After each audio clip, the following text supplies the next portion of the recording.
হঠাৎ আরেকজন সেই 5 নম্বর বুড়ো সেইখানে এসে উপস্থিত। তখন আরেকজন বলে, এই তুই কোথায় গেছিলি রে? হ্যাঁ, আমরা তো বিকেলে রোজ এখানে বসি, তুই কোথায় গেছিলি? সে বুড়ো বলে, কাঁদতে কাঁদতে আর আরেকজন বুড়ো বলে, আরে তুই কাঁদছিস কেন?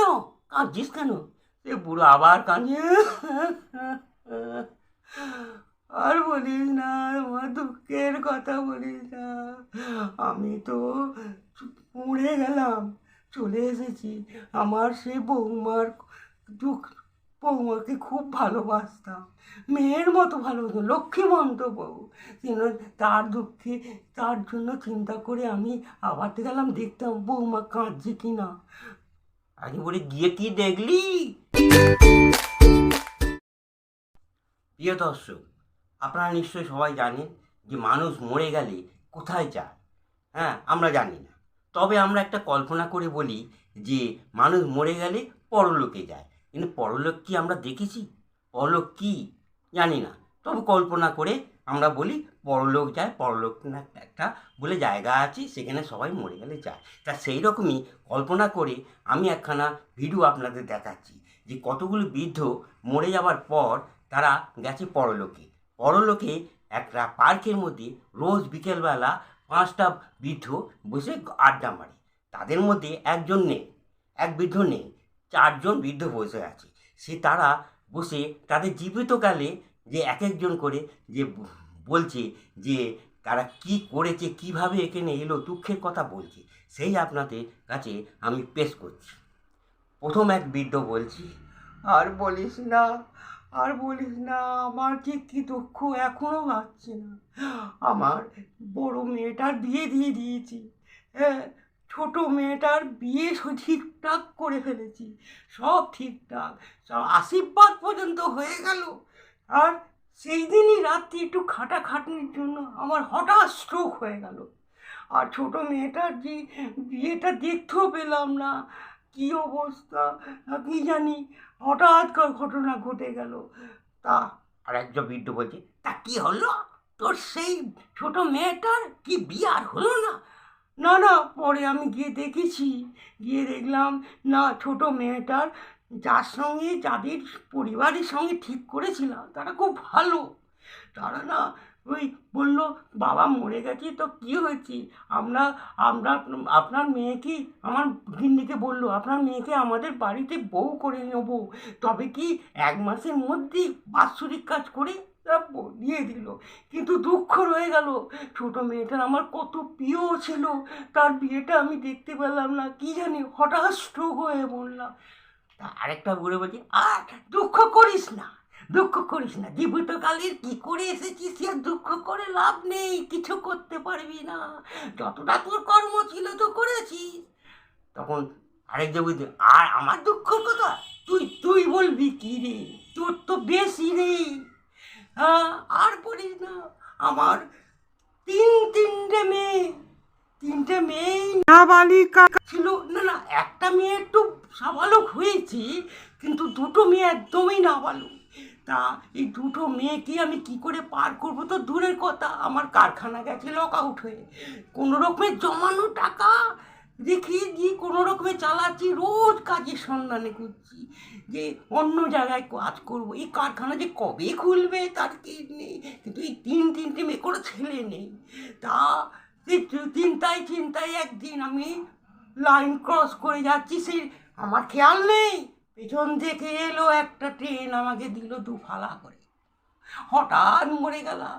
তা এই দেখ, চিন্তা করে করে যে আরও ক্ষতি করে ফেললাম, আমার তিনটে মেয়ে যে কি দশা হলো জানিস? আরেকজন বলে, তা কি হলো? তিনটে মেয়ের কি অবস্থা হলো? আর তিনটে মেয়ের কি অবস্থা হলো তুই বুড়ো বলছি?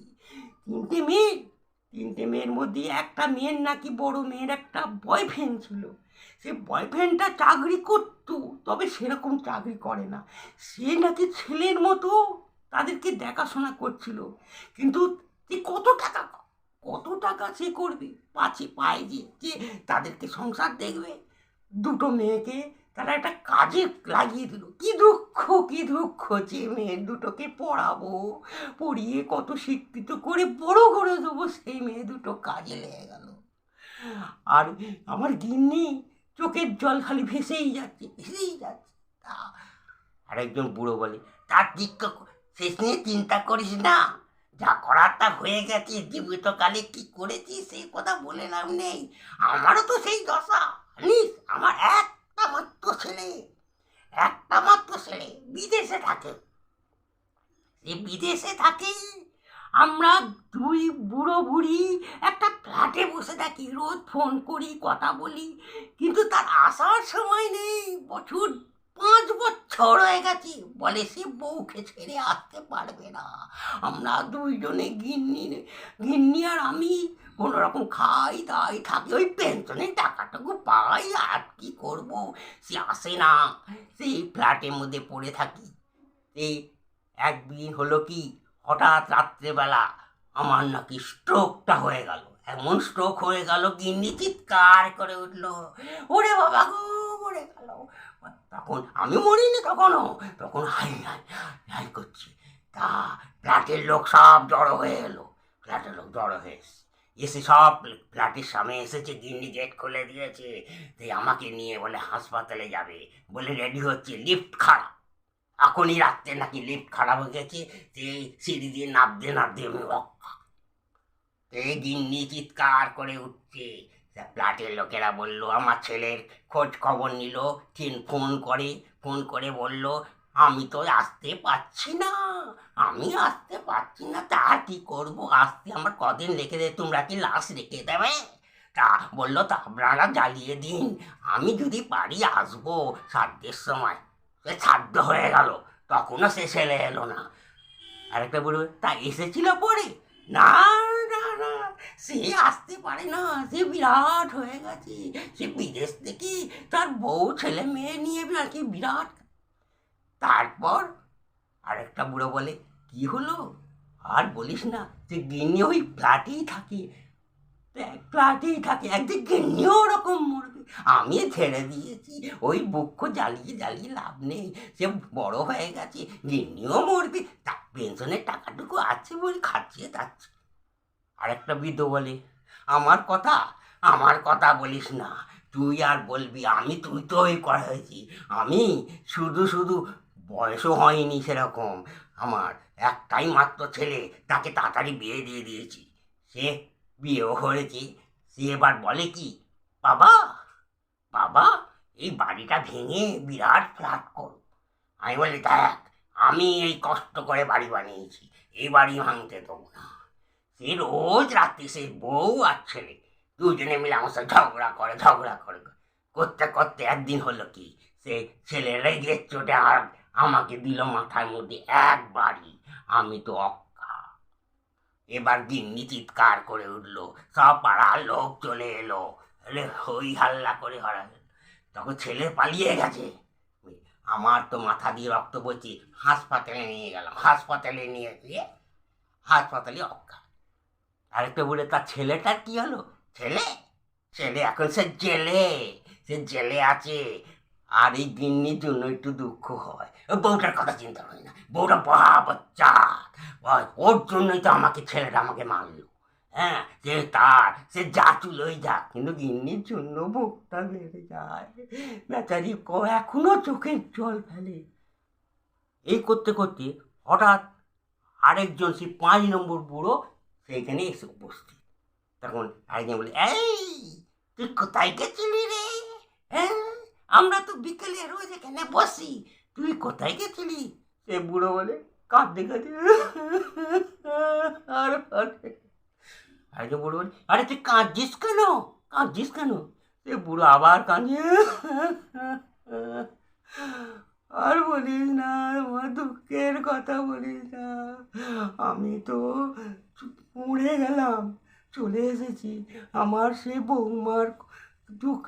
বৌমাকে খুব ভালোবাসতাম, মেয়ের মতো ভালোবাসতাম, লক্ষ্মীমন্ত বউ, তার দুঃখে, তার জন্য চিন্তা করে আমি আবার গেলাম, দেখতাম বৌমা কাঁদছে কিনা। আগে বলে, গিয়ে কি দেখলি? আমি বলি, আরে বুড়ো, আরে কাঁদিস না, একটা বুড়ো বলে। খালি কেঁদেই, কেঁদে কি করবি? জীবিত কালে যা হয়েছে, এখন মরে গেছি, তোর কান্না কি আছে? বল বল বল, কি হলো? সেই বুড়ো কাঁদে, আমি গেছি, গিয়ে দেখি আমার বাড়ি নেই, আমার কত কষ্টের বাড়ি, সেই বাড়ি নেই, বাড়ি ভেঙে ফেলেছে, খুঁজে পাই না বাড়ি।